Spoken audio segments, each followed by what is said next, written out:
तर हा, ती अवस्था प्राप्त होणं ब्रह्मदर्शनामध्ये नेहमी राहणं हाही अभ्यास आहे ना. तत्वज्ञान झाल्यानंतर ते दृढ होण्याकरता पुढच्या भूमिका आहेत. चौथ्या भूमिकेवर ज्ञान होतं. आता चौथ्या भूमिका म्हणजे आपण 7 भूमिका पाहिल्या त्यातली असंशक्ती. म्हणजे आपण तेव्हा पाहिलं की अ, विशुद्धी चक्रापर्यंत आलं तेव्हा प्रज्ञा अवस्था अजून पूर्ण नाहीये तिथे. ती मेधा अवस्था आहे. की शब्दानी ज्ञान झालेलं आहे. पण त्याच्यानंतर तो अनुभव येण्याकरता वासनाक्षयाची गरज आहे. आता ते सांगतायत महाराज. चौथ्या भूमिकेवर ज्ञान होतं, पण वासनाक्षय झाला पाहिजे. मनोनाश झाला पाहिजे. त्याकरता अभ्यास करायचा. वासना असल्या की पुन्हा जन्म येणार. तत्वज्ञान झालं असलं तरी काय झालं? मनातल्या सगळ्या वासना जाणं, मनोनाश होणं, मनाची स्थिरता, स्थितप्रज्ञता प्राप्त होणं याकरता दोन भूमिका आहेत. अ, राजा भरताचं उदाहरण महाराजांनी सांगितलेलं आहे आपल्या भागवतात. तर ते इथे परफेक्ट लागू पडतं की इतका वैराग्य खरं तर आहे. सगळं सोडून राज्य वगैरे मुलांच्या ताब्यात देऊन तपश्चर्याला आलेले आहेत. पण अजून ज्ञानाची चौथी भूमिका आहे. त्यामुळे सगळा अभ्यास तर झालेला आहे. पण वासना पूर्ण गेल्या नाहीत आणि ती कुठेतरी वासना त्या अ, पिल्लात अडकल्यावर पुढच्या जन्मी त्या हरणाचा जन्म आलेला आहे. त्या हरणाच्या जन्मात आता हरणाच्या जन्मात तर काही साधना होऊ शकत नाही. पण फक्त तिथे ते न अडकता वासनाक्षयाचा अभ्यास मात्र त्यांचा झालाय. पण तरी तो हरणाच्या जन्मात पुढे अवस्था जाऊ शकत नाही. त्यामुळे पुन्हा जड भरत म्हणून जन्म होऊन आणि मग त्या जन्मात त्यांना ते जीवनमुक्त अवस्था प्राप्त झाली. तर ते वासना गेल्याशिवाय अ, समाधीचा लाभ नाही. पण समाधीचा लाभ झाला म्हणजे सगळ्या वासना कायमच्या गेल्या असं नाही. काही ज्ञानाच्या पाचव्या भूमिकेवर जिथे स्वतःउत्थान सांगितले, स्वतःहूनच समाधीतनं तो योगी बाहेर येतो. म्हणजे काय, पूर्वप्रारब्धांनी परत काही वासनेचे लेश जे लुप्त असतात किंवा सुप्तावस्थेत ते वर येऊ शकतात आणि त्यांनी समाधीतनं तो महात्मा बाहेर येऊ शकतो. म्हणून तो मनोनाश हे ज्ञानप्राप्तीनंतरही अ, आवश्यक म्हणून सांगितलेलं आहे. पुढे सांगतायत महाराज, चौथ्या भूमिकेवर ज्ञान होतं, पण वासना क्षय झाला पाहिजे, मनोनाश झाला पाहिजे. त्याकरता अभ्यास करायचा. वासना असल्या की पुन्हा जन्म येणार. तत्वज्ञान झालं असलं तरी काय झालं? मनातल्या सगळ्या वासना जाणं, मनोनाश होणं, मनाची स्थिरता, स्थितप्रज्ञ स्थितप्रज्ञता प्राप्त होणं याकरता दोन भूमिका आहेत. ज्ञानेश्वर महाराजांनी संजीवन समाधी घेतली. हा सॉरी, हा पुढचा प्रश्न आला. ज्ञानेश्वर महाराजांनी संजीवन समाधी घेतली याचा अर्थ ज्ञानेश्वर महाराज अजून तिथे आहेत असंच काही भक्तांचं म्हणणं आहे. देह हा जर पंचमहाभूतांपासून बनलेला आहे आणि तो जर नाशवंत आहे, मग ज्ञानेश्वर महाराज तिथे आहेत याचा अर्थ कसा समजायचा? महाराज सांगते, योगशास्त्र जे आहे ते प्रयोगशास्त्र आहे. त्या योगाच्या प्रयोगाने कालमर्यादा सुद्धा जास्ती वाढवता येणं शक्य आहे. ज्ञानेश्वर महाराजांची संजीवन समाधी हा योगशास्त्राचाच एक प्रयोग आहे. कुंभक ज्याला साध्य झालेला आहे त्याचे शरीर पडणे शक्य नाही. कुंभक अवस्था मोठी आहे. प्राणवायू जर शरीरामध्ये असेल तर शरीर पडेलच कसं? कालमर्यादा वाढली की नाही? आयुष्य वाढलेले आहे, हे त्या प्रयोगावरून सिद्ध आहे. आयुष्य वृद्धी प्रयोगाने करता येते. ब्रह्मदेवाचे अमुक एक आयुष्य आहे, देवादिकांचे इतके इतके आयुष्य आहे, हे त्यांच्या योगशक्तीमुळे आहे. मनुष्यापेक्षा त्यांचे आयुष्य जास्त आहे, त्यांची योगशक्ती वेगळी आहे आणि ती अभ्यासाने वाढविता येते. योगशक्ती म्हणजे प्राणशक्तीच आहे. प्राणशक्तीने मनाची स्थिरता झाली, बाहेरचे विचार कमी झाले, की प्राणवायू शरीरामध्ये राहू शकतो. दुसऱ्या दृष्टीने विचार करायचा म्हणजे प्रारब्धाने आहे वगैरे हेही देतात. प्रारब्धाने ती विदेहमुक्तीची अवस्था नाही प्राप्त होत. विदेहमुक्ती म्हणजे देह पडला संपलं. सूक्ष्म देहही गेला, स्थूल देहही गेला, सगळंच गेलं. पण सूक्ष्मदेहाप्रमाणे स्थूल देहही राहू शकतो.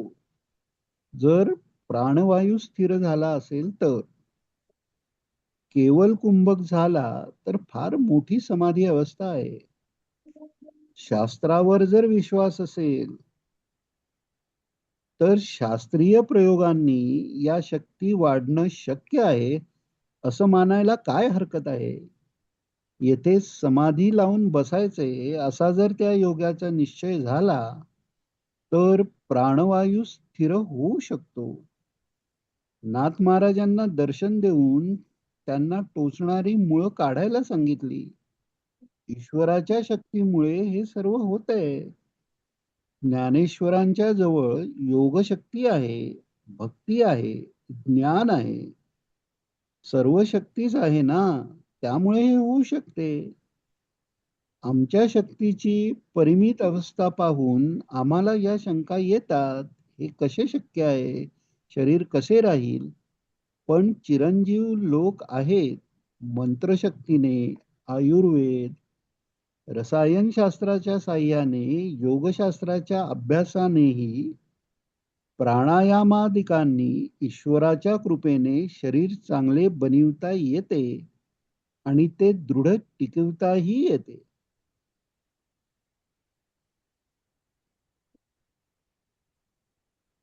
पुढचा प्रश्न.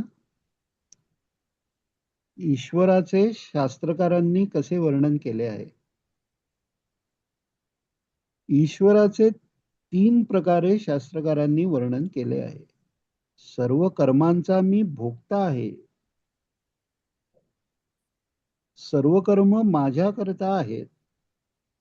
करताही मी आहे आणि सर्वांचा नियामकही मीच आहे. सर्व लोक महेश्वरम इतके असून सुहृदम सर्वभूतानाम म्हणजे सर्वांचा मी सुहृद आहे. त्यामुळे सगळे संत भक्ती मार्गाकडे वळले. ईश्वराजवळ वात्सल्य आहे. सुहृद याचा अर्थ आचार्यांनी केलेला आहे. प्रत्युपकार निरपेक्षतया उपकारिणाम. याचा अर्थ म्हणजे दुसरा आपल्यावर उपकार करेल याची अपेक्षा न ठेवता उपकार करणारा त्याला सुहृद म्हटले. असा कोण आहे जगात? मला जरी काही उपयोग होत असेल, माझा फायदा होत असेल तर मी यात पडेन असेच प्रत्येक जण म्हणतो, मग तो कोणीही असो. पण कोणी भजन करा न करा, उपकार करणे हा त्याचा विलक्षण स्वभाव आहे. त्याच्याजवळ असलेल्या भक्तवात्सल्यामुळे भक्तिमार्ग निर्माण झाला आहे.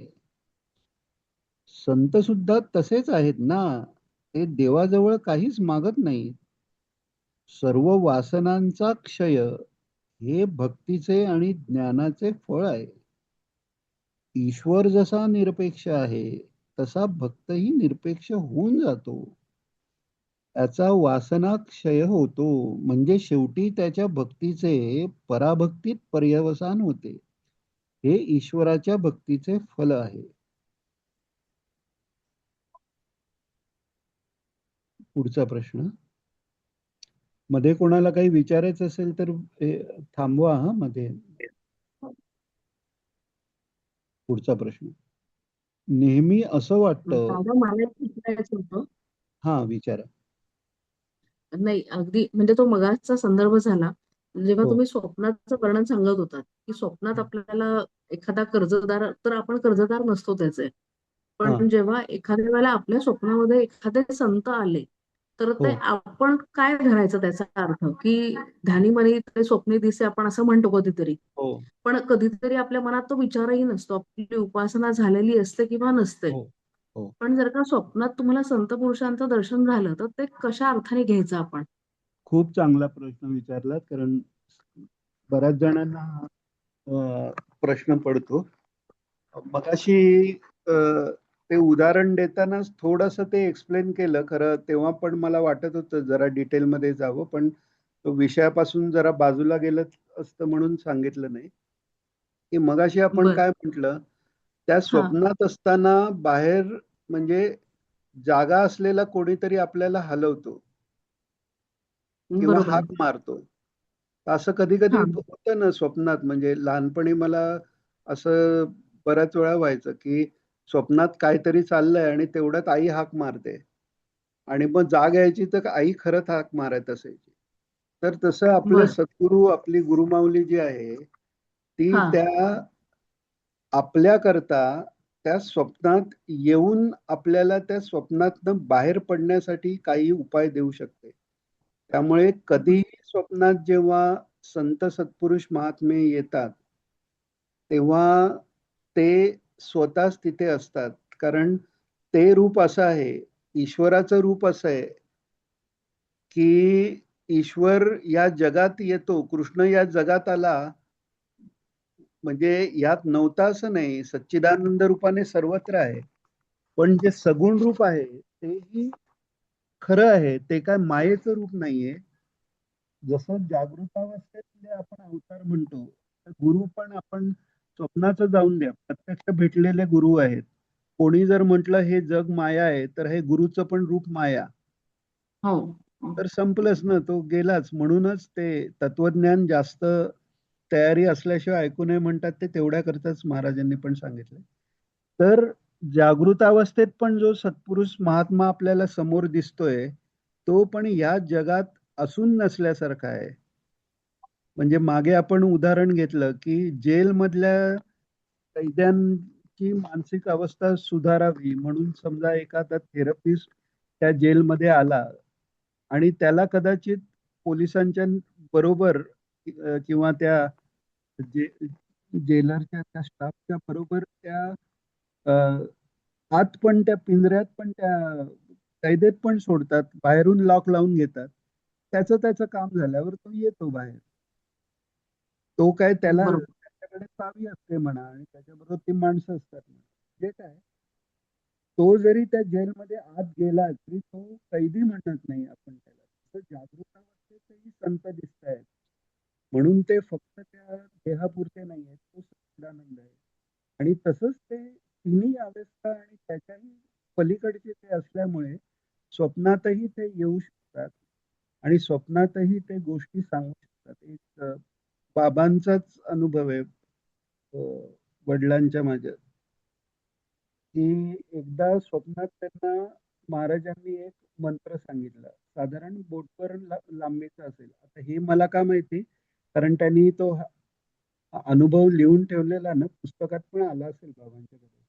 तर बर. त्याच्यात त्यांनी एवढा लांब मंत्र असं त्यांनी अ, असं काढून दाखवलेली लाईन, की इतका लांब मंत्र असा तो दिसला स्वप्नात. म्हणजे महाराजांनी सांगितलं आणि लिहून दिला स्वप्नात. आणि उठल्यावर आठवेना. त्याच्यानंतर पुण्याला दर्शनाला गेल्यावर बाबांनी सरळ महाराजांना विचारलं, की आपण स्वप्नात तो मंत्र दिला कोणता? तर महाराज हसले आणि म्हणाले, कळवू आपल्याला. आणि नंतर मग तो महाराजांनी पत्रात लिहून पाठवला आणि मग बाबांना तो तेव्हा आठवला, की हाच तो मंत्र महाराजांनी स्वप्नात दिला. अरे त्यामुळे वा. हा, हा. त्यामुळे सत्पुरुष हे कोणत्याही याच्यात येऊ शकतात. एवढंच नाही, सत्पुरुषांचं कार्य किंवा शिष्याकडनं काही कार्य करून घ्यायचं असेल, तर तेही आधीही दिसू शकतं. म्हणजे साधारण 80-81 साली बाबांना कोणतं तरी त्यांनी लिहून ठेवलेलं, ते पूर्वी वाचलेलं आणि त्यातल्या काही डिटेल्स अशा काय म्हणजे फार लक्षात ठेवाव्या अशा काही नाही. तर त्या स्वप्नात त्यांना एक पूल दिसलेला आणि त्याच्यावर महाराज अ, महाराजांना ते घेऊन चालले तसं दिसलेलं आणि बर. पलीकडे एक किल्ल्यासारखी वास्तू अशी दिसलेली आणि मग त्याचा अर्थ काहीतरी म्हणजे प्रभुदेसाई काकांनी सांगितला का काहीतरी की काहीतरी तुमच्याकडनं सेवा होणार आहे वगैरे. त्याच्यानंतर 15-20 वर्षानंतर 15-20 काय म्हणजे 81-82 असेल. तर हा म्हणजे 10-12 वर्षानंतर अ, औरवाडचं काम हे झालं. आता त्या औरवाडचं काम हे करताना त्याचं प्लॅनिंग असं पाहिजे, तसं पाहिजे. आम्ही आपलं आता डिझाईन करताना विचार करतो, की हे आपण असं करू, तसं करू. हा सगळा वाटत असतं, की मी डिझाइन करतोय. म्हणजे तोंडाने आपण म्हणतो महाराज सुचवतात, पण कुठेतरी आपण प्रयत्न करतो ना, अरे हे केलं तर कसं होईल, ते केलं तर कसं होईल. जे काय शेवटी झालं, त्याचा लूक थोडासा किल्ल्यासारखा आहे. ओके. म्हणजे ते बाबांना तेवढ्या आधी ते दिसलं होतं आधी. तर याचं आता याचा अर्थ कसा लावायचा, की अ, जेव्हा सत्पुरुष आपल्या स्वप्नात येतात, तेव्हा तो दृष्टांतच आहे. फक्त त्याचा अर्थ कसा करायचा ते जाणकाराकडनं समजून घ्यावं, कारण कधी-कधी आपलं इंटरप्रिटेशन आहे त्याच्या एक्झॅक्टली विरुद्धही होऊ शकतं. बरोबर आहे.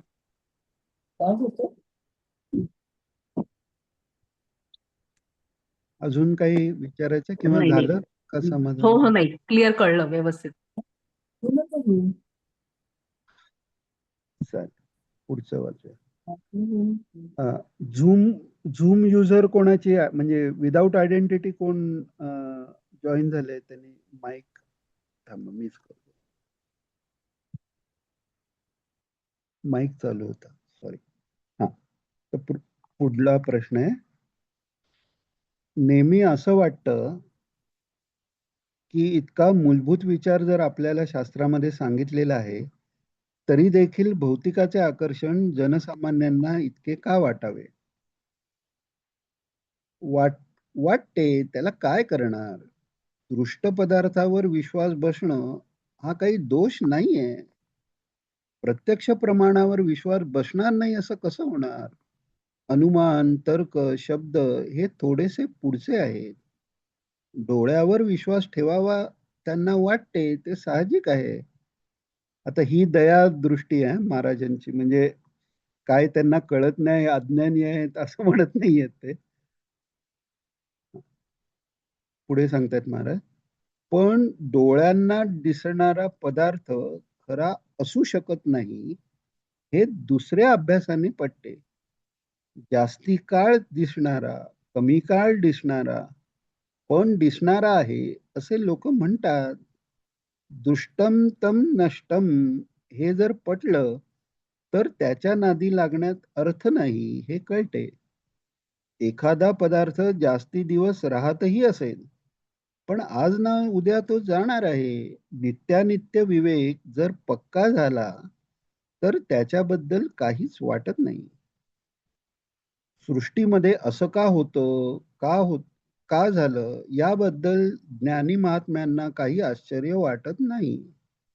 चालायचं तसं, त्यात काय मोठंसं, उदासीन असतात ते.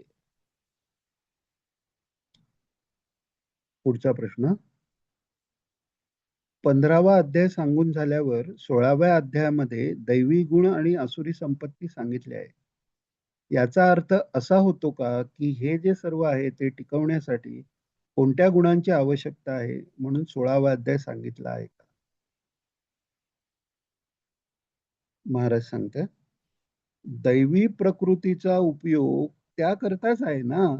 9व्या अध्यायात मोगाशा मोघ कर्माणो मोघ ज्ञाना विचेतसा अशा प्रकृती सांगितलेल्या आहेत. दोन प्रकार केले त्यांनी. भोगप्रधान प्रकृती असुरी प्रकृती आणि द्वेषप्रधान प्रकृती राक्षसी प्रकृती. दोन्हीही त्याज्यच आहेत. भोगप्रधान आसुरी प्रवृत्ती म्हणजे मला जे अनुकूल असेल, मला जे अनुकूल असतील त्याचं तेवढं कल्याण व्हावं. देव वगैरे काही मानायची तयारी नाही. आणि राक्षसी म्हणजे विध्वंस करायचा फक्त, दुसरं काही नाही. सगळा नाश करायचा, फक्त त्याकडे लक्ष आहे. म्हणजे स्वतःही भोग घ्यायचा नाही आणि इतर कोणालाही घेऊ द्यायचा नाही. आणि दैवी प्रकृती स्वतंत्र आहे, हे 9व्या अध्यायात सुद्धा सांगितलेलं आहे. तिथे जास्ती विचार केलेला आहे. तिथे म्हणजे 16व्या अध्यायात जास्ती विचार केलेला. आता हे महाराजांनी वेगवेगळ्या प्रवचनात एक्सप्लेन केलेलं आहे की सात्विक प्रकृती जी आहे ती धर्माचरण करावं, धर्मे प्रीतीम जी मानलेली आहे ते धर्माचरण करावं हे वाटणारी, दुसऱ्याला आनंद द्यावा हे वाटणारी प्रकृती ही सात्विक प्रकृती आहे. माझंच चांगलं व्हावं ही राजस प्रकृती आहे. त्यांनी काय होतं, जोपर्यंत धर्म मला अनुकूल आहे तोपर्यंत धर्म पाहिजे. प्रतिकूल झाला तर तर आजच्या काळात एवढं कुठे होणार आहे म्हणून तो धर्म आपण सोडून देतो. ही झाली राजस प्रवृत्ती. आणि तामस जी वृत्ती आहे आणि राजस प्रवृत्तीलाही लाच असुर म्हटलेले आहे. महाराज सांगतात असुरक्षिती इति असुरा. असु म्हणजे प्राण, पण असु याचा जर फोड केली, सु म्हणजे जे शुभ आहे, जे शिव आहे, म्हणजे सच्चिदानंद, ते नसलेलं, ते जे राखतात ते असु, म्हणजे जे सु नाही ते सगळं त्या असुमध्ये आलं. तर ते असू जे आहे त्याचं रक्षण करायचा प्रयत्न, म्हणजे या देहाचा, या प्राणाचं रक्षण म्हणजे काय, प्राण शरीरातनं बाहेर जाऊ नये म्हणजे त्या शरीराचंही रक्षण. तर त्याच्यासाठी जेवढा अनुकूल आहे तर धर्म करू, प्रतिकूल वाटला तर धर्म सोडायची तयारी आहे. त्यामुळे तसं जर बघितलं तर म्हणजे आता आपण, मी म्हणता म्हणता म्हणतोय पण मी माझ्याबद्दल म्हणतोय की जमेल तेवढा जोपर्यंत मी धर्म करतोय तोपर्यंत ती असुरीच प्रवृत्ती आहे. जेव्हा धर्मराजा करतात, धर्म करायचा, दातव्यम मी ती यज्ञानम दानम, म्हणजे जे दान देण्याला, दान द्यावं सांगितलंय म्हणून मी दान देतो, इतकी न्यूट्रल अवस्था जर असेल तर ते सात्विक दान सांगितलेलं आहे. आणि मी दान देतोय हे दिसायला पाहिजे. बाजूच्यांनी 50ची फाडली तर मी 51ची फाडतोय किंवा 100 फाडतोय, अशी जी वृत्ती आहे, किंवा बाजूच्यांनी एवढे 500 फाडलेत मग मला, आपल्याला पण तेवढे फाडायला पाहिजेत, ही जी वृत्ती आहे ती ती राजस याच्यात आलेली आहे. आणि तामस म्हणजे धर्माचा विरोधच करायचा किंवा दुसऱ्याला त्रासच द्यायचा.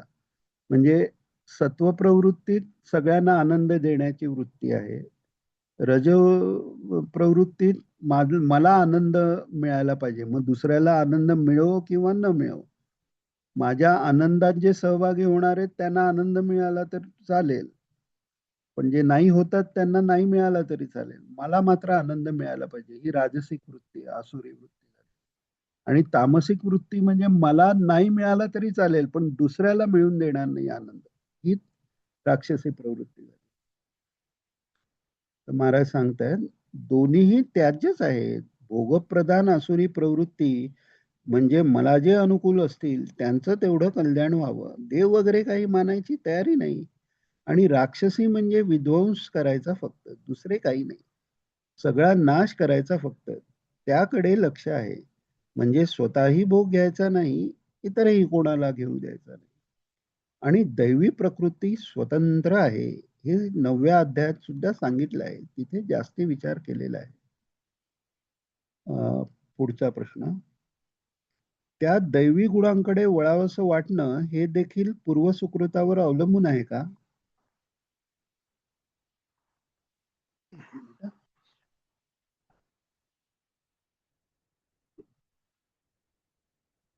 तशी इच्छा होणं, महाराज सांगतात, तशी इच्छा होणं हे सुकृताचंच फळ मानलं पाहिजे ना. पूर्वजन्म, पुनर्जन्म हे सगळे सिद्धांत आहेतच. सगळ्यांना का वाटत नाही? थोडेच लोक संत का होतात? सगळेच संत का होत नाही? याचं काय उत्तर देणार? म्हणजे त्यांच्या पूर्वजन्मातल्या काही वासना आहेत, तशाच घेऊन ते जन्माला आलेले आहेत. अर्जुनाची शंका आहे, अभ्यास करताना हा जन्म संपला तर काय करायचं? म्हणजे संसारही गेला आणि परमार्थही गेला. श्रीकृष्ण म्हणाले, नाही, जात नाही. पुनर्जन्म आहे. तुला कळत नाही. तुझे जन्म आणि तू आणि तुझे जन्म याबद्दलचे ज्ञान तुला नाही, पण मला सगळं माहित आहे. सूक्ष्म शरीरामध्ये बुद्धितत्व असतेच आणि ब्रह्मज्ञान होईपर्यंत टिकते. त्यात बुद्धितत्व हे मुख्य आहे. सूक्ष्म शरीर नवीन देह धारण केला म्हणजे त्यात प्रवेश करते आणि ती प्रज्ञा अभ्यासाने जशी बनवली असेल तीच घेऊन सूक्ष्म शरीर पुढच्या जन्मात जाणार आणि आधी झालेला अभ्यास पुढे चालू राहणार. गीतेत भगवंतांनी हेच सांगितलेलं आहे पुढे, की जे इतर लोक म्हणतात आपल्या याच्यात विषमता सांगितलेली आहे, ब्राह्मणांना श्रेष्ठ मानलंय, क्षत्रियांना कमी मानलंय, किंवा स्त्रियांना जास्त नियम आहेत, किंवा स्त्रियांना स्वातंत्र्य दिलेलं नाही. हे स्वातंत्र्य दिलंय की नाही हा प्रश्न वेगळाच राहिला, पण त्याच्याही पेक्षा महत्वाचं असं की जशी जशी आपली वृत्ती आहे, जसं जसं आपलं पूर्वकर्म आहेत, त्यांनी आपला जो सूक्ष्म देह बनलेला आहे ते एक कोडिंग सारखं आहे. त्या कोड प्रमाणे तशी बॉडी ते कोड अट्रॅक्ट करतं. देव काय आपल्याला ब्राह्मण जन्माला ये म्हणत नाही, की क्षत्रिय जन्माला ये म्हणत नाही, की स्त्रीच्या जन्माला ये म्हणत नाही, की शूद्राच्या जन्माला ये म्हणत नाही. देव काहीच म्हणत नाही. आपणच आपल्या कर्मानी आपलं मन असं बनवतं, की ते मन त्याला अनुकूल असं स्थूल शरीर अट्रॅक्ट करतं आणि तिकडे ते जन्माला येतं. तर तेच महाराजांनी इथे खूप थोडक्यात आलेलं आहे, पण वेगवेगळ्या प्रवचनातनं महाराजांनी हे केलंय एक्सप्लेन. सूक्ष्म शरीर नवीन देह धारण केला म्हणजे त्यात प्रवेश करते. आपण ती प्रज्ञा अभ्यासाने जशी बनवली असेल तीच घेऊन सूक्ष्म शरीर पुढच्या जन्मात जाणार आणि आधी झालेला अभ्यास पुढे चालू होणार. त्याला अनुकूलता मिळते तशी मार्गदर्शक ज्ञानी मंडळी भेटतात आणि पुढे अभ्यास चालू होतो. वैदिक संस्कृतीमध्ये निराशावाद नाही. नारदांचंच उदाहरण आहे. आपण म्हणतो बऱ्याच वेळा की म्हणजे काही काही लोक म्हणतात आम्हाला कसं कळणार, आम्हाला अध्यात्मात पुढे कसं जाता येणार. नारदांचं उदाहरण आहे, दासीपुत्र आहेत, म्हणजे ते वातावरण मिळायचीही कुठे शक्यता नाही, पण कोणताही जरी जन्म असला मनुष्य जन्मात, तर देवानी वेगळी अशी ती ईश्वर प्रदत्त बुद्धी, तो विवेक दिलेला आहे, ज्यांनी ह्या मार्गाकडे कुठे ना कुठे कितीही खल जरी असला तरी त्याला कुठेतरी आपण चुकीचं करतोय आणि कुठेतरी हे करणं बरोबर नाही याची जाणीव रूपाने भगवंतानी दिलेलीच असते. आणि मग का दिलेली असते आणि ती मनुष्य जन्मात ती जास्त प्रकट असते, कारण पुण्य पाप हे फार कमी राहिलेले असतात मनुष्य जन्म होतो तेव्हा. तर त्यामुळे जशी आपली तयारी असेल तशी तशी लोक भेटत जातात, गुरूंची भेट होते. सगळंच मार्गदर्शन स्वतःच गुरूंनी येऊन करायला पाहिजे असं नाही. महाराजांनी भागवताच्या 11व्या अध्यायात किंवा गुरुचरित्रात पण जिथे 24 गुरु आलेत त्या ठिकाणी महाराजांनी सांगितलंय की जो जिज्ञासू आहे त्याला कुठूनही मार्गदर्शन मिळते. याचं उदाहरण म्हणजे हे 24 गुरु आहेत. पृथ्वीला गुरु केले, हत्तीला गुरु केले, अजगराला गुरु केले, वेशेलाही गुरु केले. तर त्यामुळे मार्गदर्शन मिळत नाही असं सांगून उपयोग नाही. आपली तळमळ कमी पडते हे जर आपल्याला लक्षात आलं, तर ती तळमळ जर आपण वाढवली, तर ती तळमळ वाढवल्यावर ती तळमळ शांत करायला कोणत्या तरी उपायांनी आपल्याला योग्य मार्ग पुढे मिळत जातो आणि सद्गुरू आपल्याला पुढे नेत राहतात. तर महाराज सांगतायत 11:11 अजून 9 मिनिटं आहेत. वैदिक संस्कृतीमध्ये निराशावाद नाही.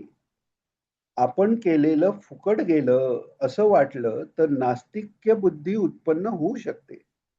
काय एवढं करून शेवटी निघून जायचं. निघून जायचं म्हणजे या देहातून निघून जायचं. पुन्हा शरीर आहे. पुन्हा आपल्याला प्रयत्न करता येतो. म्हणजे शास्त्रीय दृष्टीने खरा प्रयत्नवाद आहे हा. खरा प्रयत्नवाद आहे हा. पुनर्जन्म मानल्याशिवाय प्रयत्नवादात काही अर्थ नाहीये. कशा करता करायचा प्रयत्न? कशा करता पैसा मिळवायचा? सत्ता मिळवायची? जाणारच आहे ना आपण. पण निराशावाद उपयोग नाही. शरीर अनित्य आहे हे तर दिसतच आहे. पण त्याच्यामध्ये कार्य करणारा इंद्रिय वर्ग, करण वर्ग जो आहे तो नित्य आहे. मागच्या वेळी आपण पाहिलं. इंद्रिय, ज्ञानेंद्रिय, कर्मेंद्रिय ही बहिक करणं आणि अंतःकरण जे तत्व आहे ते आतलं म्हणून त्याला अंतःकरण, करण म्हणजे उपकरण म्हणजे इन्स्ट्रुमेंट किंवा टूल आपण म्हणू शकतो. करण वर्ग जो आहे तो नित्य आहे असं शास्त्रांनी सांगितलं आहे. हे तर बुद्धीला पटण्यासारखं आहे ना. त्यामुळे मी राहू शकतो म्हटल्यावर मला प्रयत्न केला पाहिजे. त्याशिवाय प्रयत्न संभवतच नाही. गीतेमध्ये भगवान सांगतात, माझ्या ठायी सर्व भूते आहेत आणि सर्व भूतांच्या ठायी मी आहे. आता 9व्या अध्यायात ते म्हणतात, माझ्या ठिकाणी सर्व भूते आहेत, पण मी भूतांच्या ठिकाणी नाही. आणि ज्ञानेश्वरीमध्ये पाणी आणि त्याच्या फेसाचा दृष्टांत दिलेला आहे. पाण्यात फेस असतो, पण फेसात पाणी नसते. आता एवढं झाल्यावर परत 10व्या अध्यायामध्ये विभूती योग आहे. त्यात या जगामध्ये जे सर्वोत्तम आहे त्यात तू मला बघ असे भगवान सांगतात. आता या दोघांची सांगड कशी घालायची? मी भूतांच्यात नाही असेही म्हणतायत आणि मी भूतांच्यात आहेत असे विभूती योगात आहेत. विभूती योगात म्हणतायत. भौतिक लाभाकडे लक्ष देऊ नये एवढंच तात्पर्य घ्यायचं. विभूती सांगितल्या तरी ध्यानाचा अभ्यास सांगितला आहे. भौतिकामध्ये व्यापून राहणं एवढंच काही ब्रह्माचे स्वरूप नाहीये. 10व्या अध्यायात विभूती योग सांगून झाल्यावर भगवान सांगताहेत, अर्जुना, असा तू मला कुठवर जाणशील? थोडक्यात सांगतो. मी आपल्या एकाच अंशाने हे विश्व व्यापून राहिलेलो आहे. त्या दृष्टीने तसे सांगितलेले आहे. हे लक्षात आलंय का सगळ्यांच्या?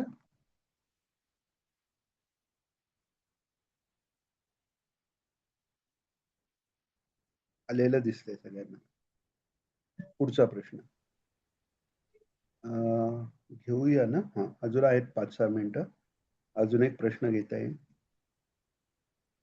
मग काही भाग विकार पावत नाही आणि काही भाग विकार पावतो असा अर्थ घ्यायचा का?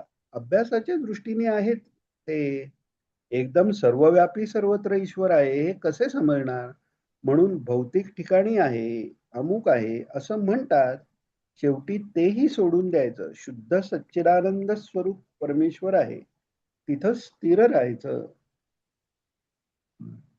शेवटी 18व्या अध्यायामध्ये यदिच्छसी तथा कुरु असे सांगितल्यावर अर्जुन म्हणतो, करिष्ये वचनम तव. ज्ञानप्राप्तीनंतर कृष्ण व अर्जुन वेगळे उरलेच नाही असा अर्थ घ्यायचा का? महाराज सांगतायत, ज्ञानप्राप्ती अजून व्हायची आहे. माझ्या कर्तव्याचे स्मरण मला झाले, असे तो अर्जुन म्हणतो. नष्टो मोहा स्मृतिर्लब्ध्वा असं म्हणतो अर्जुन त्या ठिकाणी. ज्ञानप्राप्ती व्हायला अजून अवकाश आहे. भागवतामध्ये असे सांगितलं आहे की श्रीकृष्ण निजधामाला गेल्याचे त्याला समजल्यावर अत्यंत शोक झाला आणि मग त्याला ज्ञानप्राप्ती झाली. पण तिथे अर्जुन पुन्हा पुढचा प्रश्न आहे हा. पण तिथे अर्जुन पुन्हा युद्धाला मी उभा राहीन असे न म्हणता करिष्ये वचनम तव, म्हणजे तू सांगशील तसा मी वागेन असे म्हणतो आहे ना. सांगितलं की आतापर्यंत युद्ध करायला सांगितलं. अर्जुनाच्या दृष्टीने युद्धाला प्रवृत्त करण्याकरताच उपदेश आहे. त्याला आत्मज्ञान वगैरे झाले ही गोष्ट निराळी, पण तसा अधिकारी अर्जुन नाहीये. नाहीतर ईश्वर स्वरूप पाहिल्यावर घाबरला नसता तो. ते पहिलंच रूप पाहिजे असं म्हणाला नसता. त्याला दिव्य दृष्टी देऊन तशी सोय करून दिली, पण त्यालाच ते सहन झालं नाही. त्याला अजून ती योग्यता प्राप्त झाली नव्हती.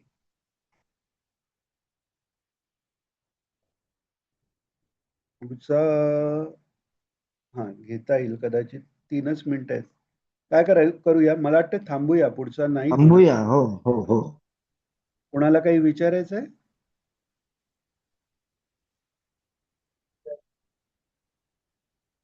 नसेल तर थांबूया इथे.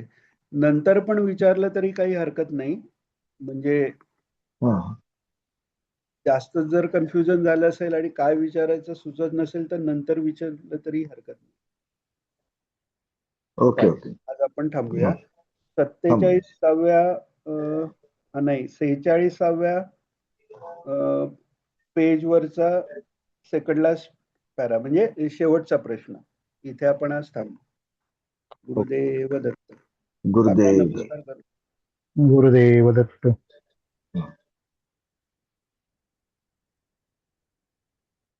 गुरुदेव.